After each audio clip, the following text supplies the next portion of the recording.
مسئلہ فتق پر روافظ کے رد میں گفتگو کرتے ہوئے جو میں نے یہ کلمات بولے تھے، جب مانگ رہی تھیں تو خطا پر تھیں، یہاں لفظ خطا سے میری مراد قطعی طور پر خطائے اجتہادی ہی تھی۔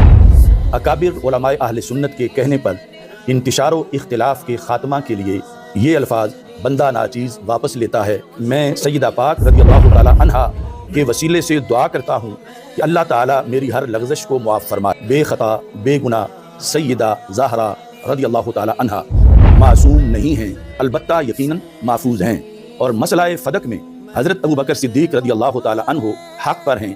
یہ شرعی فیصلہ جاری کیا ہے۔ سیدہ فاطمہ رضی اللہ تعالی عنہا کے بارے میں ایک بحث کے دوران فاسق جلالی نے ایک جملہ بولا، اگرچہ شرعی طور پر اس میں کوئی بے ادبی نہیں